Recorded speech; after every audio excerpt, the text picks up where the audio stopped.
Hello, my name is Alex Iles and welcome to the Viccus of Housesteads Roman fort on Hadrian's Wall.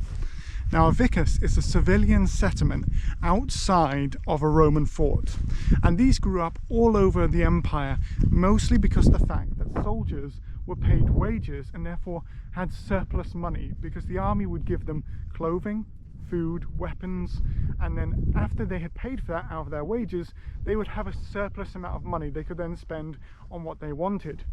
This would attract traders, it would attract civilians, and it would attract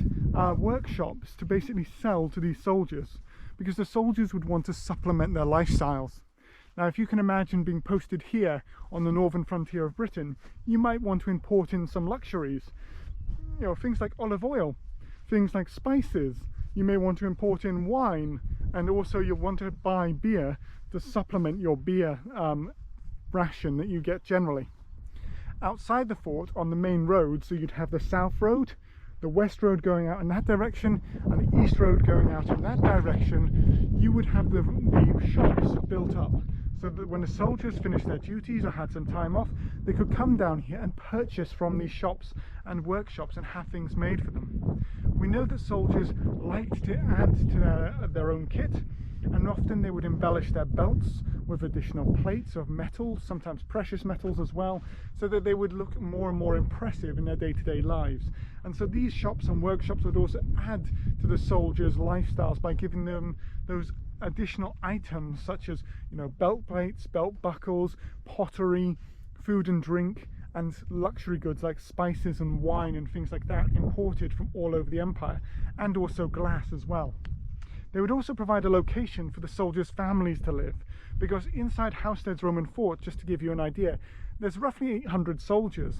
and those 800 soldiers inside there are likely to have girlfriends or wives. And in the early Roman period, it was actually illegal for soldiers to marry, because the army did not want to be legally responsible for these children and wives, and so they said no, soldiers are not allowed to marry. Because of this, soldiers had to have unofficial marriages, and this caused more and more bother for the soldiers and for the empire as well, because soldiers, if they died, they would have wills, and they would want to hand over their items, their goods, and also their money to their legal heirs. But because they weren't legally married, often these children were not recognised and could lose out on inheritances, which I know personally I would be very angry about as well if I couldn't recognise my children in my own will. So under the reign of the Emperor Septimus Severus, he said that soldiers were legally allowed to marry and their children would be recognised. So because of this was a huge step forwards for so many soldiers, and so they were now allowed to marry. And we see at this time here on Hadrian's Wall during the 3rd century that the vicusses, the civilian settlements, start to expand and become larger, and some historians have actually theorized that the vicus outside Housesteads right here had a population of 3,000 to 5,000 people. It's a huge amount, and especially when you've got to imagine that there is 800 soldiers in there, so that means that there's 1:5 ratio of civilians outside the fort. Now this is women, children, traders, people importing goods, and they are living outside here, and it doesn't look like much today. You can only see broken stone fragments and outlines around Housesteads today, but this would have been a bustling town, especially when you think that up here on the frontier, the only other large areas are York and Carlisle, and obviously Corbridge as well. Those are the towns, but these are towns growing up outside of forts, and they would have been substantial. Another reason that this is quite interesting as well is during the 3rd century, Britain actually broke away from the Roman Empire, and it became independent for a short period of time. So you have to wonder, at a time when in the 3rd century as well, there was also pretty much constant civil war going on for 50 years after the end of the Severian dynasty, the same dynasty that Emperor Septimus Severus, who I mentioned before, came from. Suddenly you have the end of the Septiman dynasty and you have civil war for 50 years. And at this time, this is the period when we see the vicusses growing to the largest amount and their largest extent. So it could be a possibility that these vicusses are growing because you've got funding from central government to ensure that the frontier is safe. Or it could be that there was peace with the tribes north of the wall, and so trading grew and this was a safe place to live, and so people were attracted to live outside the vicus. Or again, it could be the fact that military spending was increased, so that there were extra soldiers recruited from these wild populations up here, ready for if Britain was invaded again by one of the other pretenders or the other, well, legal emperors, depending on where you're standing in the 3rd century. And trust me, some emperors only lasted about a week, so it was a very rapid turnaround, would invade Britain. So this is a very, very interesting situation here, where we can see these shops and businesses are actually growing around the vicus of these forts, and the forts are doing incredibly well for themselves during this time, especially when it's such a turbulent time in the Roman Empire.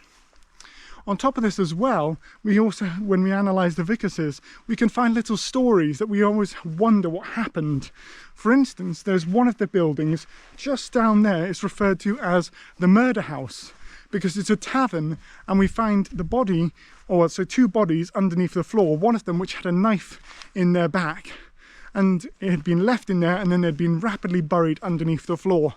So you wonder, has a soldier got drunk? Is this a murder, a planned murder? Someone's suddenly been challenged about debts that they have and they decide to kill someone? Or has there been a raid by native Britons? Or what's going on that results in this poor individuals being murdered and then buried underneath the floor of the tavern? So little stories like that show us that the vicusses were very, very interesting overall, because you had civilians living here, you had workshops, you had traders from all over the empire supplying soldiers with goods, you had the children of soldiers who might want to grow up to be soldiers, and you also had passing officials. So for instance, there's a house built up there for one of the benefactus consularis, who were senior staff officers of the Roman army, who would have been up here on Housesteads as well, managing some of the construction of Hadrian's Wall and the management of Hadrian's Wall as well. So it's a very, very interesting place, and I hope that when I've talked about the vicus, I've been able to give you an image of what it would have been like, even though we're walking through ruined stones and well, green fields with sheep in them, that you can get that little transportation back to the Roman period, back to the period when these soldiers were living here with their wives and their kids on the frontier of the Roman Empire. So I hope you'll join me for another video, that you want to know more about this and that you've enjoyed me telling these stories. So please like the video, and I do look forward to seeing you in another one shortly.